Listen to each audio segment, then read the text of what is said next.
Fala aí, galera antenada! Aqui é Alexandre Leles para o nosso Papo Digital. Todos os dias, dicas e conteúdos valiosos para o seu desenvolvimento aqui no digital. Bom, eu quero começar contando hoje para vocês uma história, né? Na verdade é uma parábola budista, né? Enquanto eu fui budista na minha vida, eu conheci muitas parábolas, né? Dessa filosofia. E essa parábola é o seguinte, né? Diz, né? Essa parábola que antigamente, né?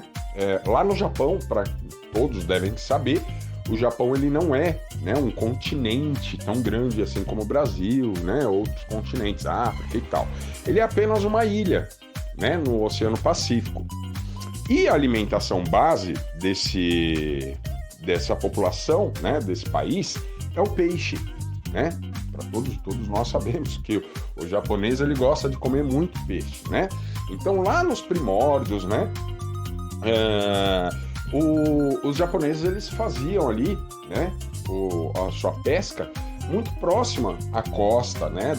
Dessa ilha e nunca tiveram problemas com isso. Só que de tantos pescadores, né, o número, como a alimentação base do japonês é o peixe, então como muitos pescadores começaram a pescar ali, né, no entorno, né, na costa dessa ilha, óbvio, os cardumes eles diminuíram. E, né, cada vez mais esses pescadores tinham que fazer, né, esse trabalho de pesca cada vez mais distante da costa, levando até meses, às vezes, para chegar, né, até o ponto onde eles iam realizar ali o trabalho da pesca e voltar. Então esse trajeto aí levava meses, tá? E leva até hoje, né? E aí o que acontece, pessoal? Só que aí os pescadores eles começaram a ter um sério problema. Por quê? Porque eles tinham o barco, né, o pesqueiro, né, com um depósito muito grande para condicionar esses pescados, né?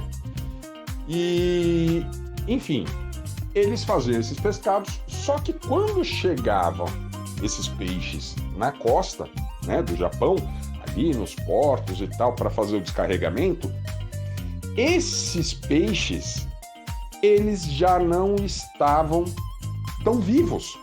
Por mais que alguns deles se mantiveram vivos, às vezes até por conta do resfriamento ali, do acondicionamento, mas alguns se mantinham vivos, mas o sabor já não era o mesmo. Olha só, pessoal, os consumidores começaram a reclamar exatamente da qualidade desses pescados, que, né, os pescadores traziam aí depois desse evento de ter que viajar muitos e muitos dias, né, pelos mares para poder fazer ali a pesca e trazer para o continente, né, ou seja, para a ilha do Japão. E aí os consumidores começaram a reclamar. E aí os pescadores começaram a pensar o que a gente pode fazer. Bom, hoje o nosso tanque, né, o nosso depósito, ele, né, só vai a gelo, né? A gente só resfria ele, coloca os pescados e leva. Então vamos fazer o seguinte, olha só, um deles teve uma ideia. Vamos colocar água nesse tanque, nesse depósito. A gente vai perder um pouco dessa proporção, né, desse pescado, o volume de pescado, mas os peixes chegam, né, exatamente com uma característica melhor, né, lá na ilha, né, no Japão, quando a gente chegar. E assim foi feito. Então eles encheram, né, a metade daquele compartimento cheio de água e todos os pescados eles colocavam ali. Então os pescados eles estavam chegando na costa do Japão vivos nesse evento. Só que olha só que interessante, mesmo os peixes chegando vivos no continente, os consumidores eles percebiam a qualidade do peixe. E para quem não sabe, né, para quem gosta ali de peixe deve saber disso que eu vou falar, mas para quem não sabe, a qualidade do peixe, né, a gente vê através dos olhos do animal, tá? Então olha só, mesmo o animal vivo, o peixe vivo, ali na bancada ou no aquário, os consumidores olhavam ali para os olhos dos peixes e identificavam exatamente uma má qualidade. Ou seja, não tinha brilho nos olhos daqueles peixes. Aqueles peixes estavam mortos já há alguns dias, né, mentalmente, porque ele foi trancado dentro de um tanque. Ele sabia que o fim dele estava, né, muito próximo. Então, por isso que não dava esse resultado, mesmo colocando eles e trazendo eles vivos para dentro do continente, né?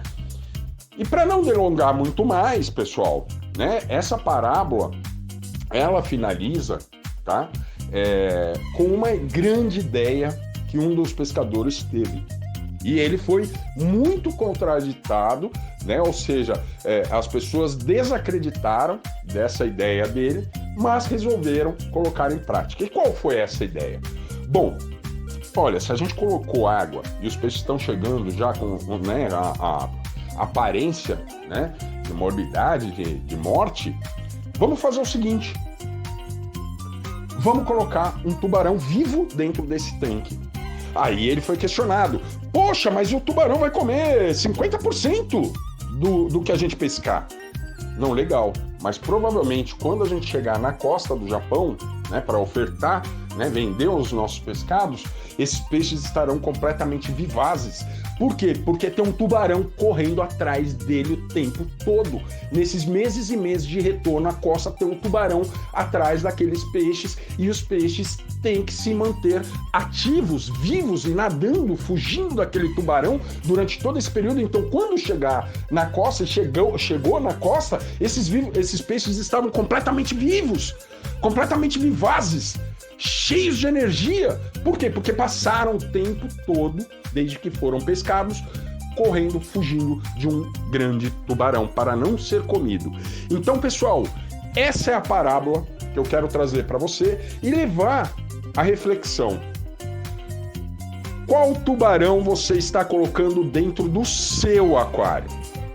Qual o tamanho do tubarão que você está permitindo que esteja no seu aquário?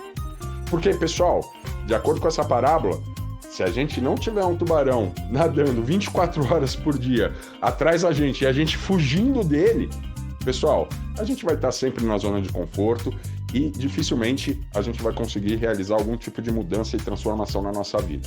Então, fica aí esse conteúdo de hoje, essa parábola, gosto muito dela. Espero que você também que aplique isso na sua vida e fica ligado que amanhã tem mais Papo Digital. Até lá!